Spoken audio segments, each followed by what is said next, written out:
আপনারা কখনো লাশ গোসল করাইছেন?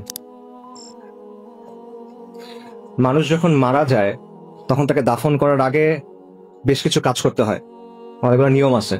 তার মধ্যে একটা কাজ হলো মৃতদেহকে গোসল করানো, এবং এই গোসল করানোর কিছু নির্দিষ্ট নিয়ম আছে। যেমন মনে করেন, লাশকে বসাতে হয়, পাশ ফিরাতে হয়, তারপর লাশের পেটে চাপ দিতে হয় আস্তে আস্তে, যাতে করে তার দেহের ভেতরে যে ময়লা আবর্জনা আছে সেটা যেন বের হয়ে যায়। যে ময়লা আবর্জনা আমাদের সবার দেহের মধ্যেই আছে। এবং যারা অনেক লাশ গোসল করাইছে তাদের সাথে কথা বললে আপনি অনেক কথা শুনবেন। যেমন ধরেন, অনেক মানুষ মারা যায় পেটের অসুখ নিয়ে, অনেক মানুষ মারা যায় লিভারের সমস্যা থাকে, পাকস্থলীর সমস্যা থাকে, ক্যান্সারের সমস্যা থাকে। এরকম মানুষকে যখন গোসল করানো হয়, যখন পেটে চাপ দেওয়া হয়, তখন শুধু আবর্জনা বের হয় না, পুজ বের হয়, রক্ত বের হয়। অনেক সময় শরীরের ভেতরে যে অঙ্গ ছিল লিভার, এটা গলে বের হয়ে আসে। অনেক সময় খণ্ড বিখণ্ড হয়ে বের হয়ে আসে, অনেক দুর্গন্ধ হয়। তখন আমরা মৃত্যু জিনিসটাকে অনেক পবিত্রতা দেওয়ার চেষ্টা করি। বিশেষ করে মৃত মানুষকে, আসলে মৃত্যু না, মৃত মানুষকে আমরা সম্মানিত করার চেষ্টা করি, তার উপর একটা পবিত্রতা দেওয়ার চেষ্টা করি। বিশেষ করে সেই মানুষটা যদি বিখ্যাত কোনো মানুষ হয়, নামি দামি কোনো মানুষ হয়, ক্ষমতাবান কোনো মানুষ হয়, কোনো নেতা হয়, তখন আমরা এটাকে অনেক সম্মানজনক কিছু একটা হিসেবে দেখানোর চেষ্টা করি। কিন্তু আপনি যদি ওই মানুষটাকে যখন গোসল করানো হচ্ছিল তখন দেখতেন, তখন আপনার কাছে মনে হবে না যে এই বিষয়টা সম্মানজনক, আপনার তখন করুণা হবে তার জন্য।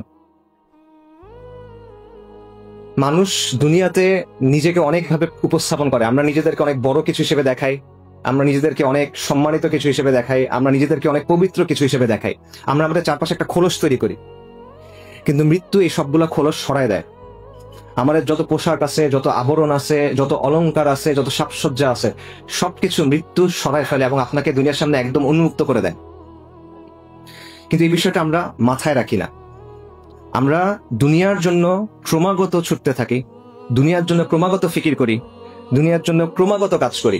আমাদের সব চিন্তা দুনিয়া নিয়ে, যে দুনিয়াতে আমার জীবনটা কিভাবে আরো কমফোর্টেবল হবে, আরামদায়ক হবে, দুনিয়াতে আমার জীবনটা কিভাবে আরো সম্মানজনক হবে, দুনিয়াতে আমার জীবনটা কিভাবে আরো সচ্ছল হবে, দুনিয়াতে আমার জীবনযাপনের স্টাইলটা, মানে লাইফস্টাইলটা কিভাবে আরো উন্নত হবে, কিভাবে আমি অমুক জিনিসটা কিনবো, কিভাবে আমি অমুক জিনিসটা ব্যবহার করব, কিভাবে অমুক জায়গায় যাব।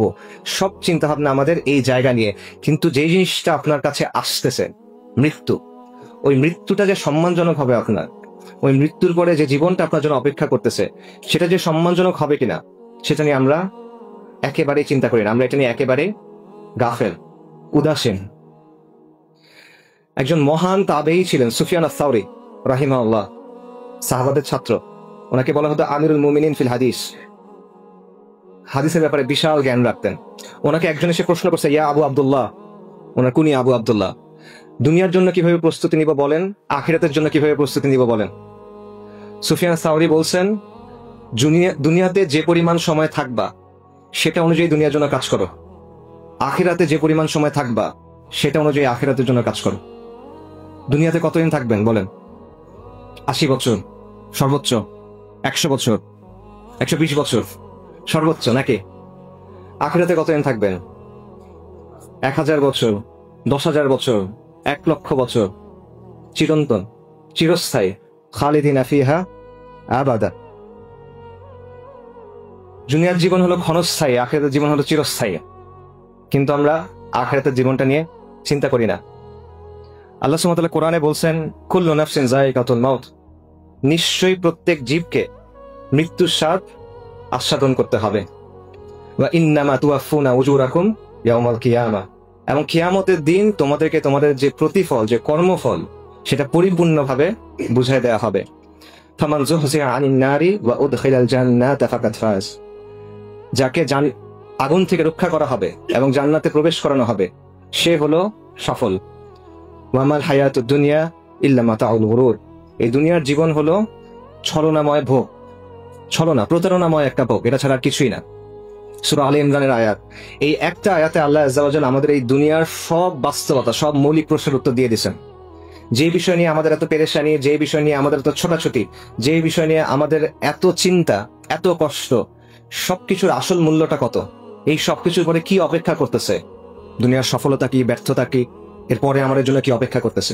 এবং এর পরের আয়াতে আল্লাহ সুবহানাহু ওয়া তাআলা বলতেছেন, লাতুবলাউন্না ফি আমওয়ালিকুম ওয়া আনফুসিকুম, নিশ্চয়ই তোমাদেরকে তোমাদের জান এবং মালের ব্যাপারে পরীক্ষা করা হবে। দেখেন, আমাদের জীবনের মধ্যে নিশ্চিত জিনিসপত্র কিছু নাই, সবকিছু অনিশ্চিত। যে বিষয়গুলো নিয়ে আপনি সকাল থেকে ঘুমানোর আগ পর্যন্ত চিন্তা করেন, ইভেন ঘুমানোর সময় যেগুলো নিয়ে স্বপ্ন দেখেন, কোনোটার মধ্যে কোনো নিশ্চয়তা নাই।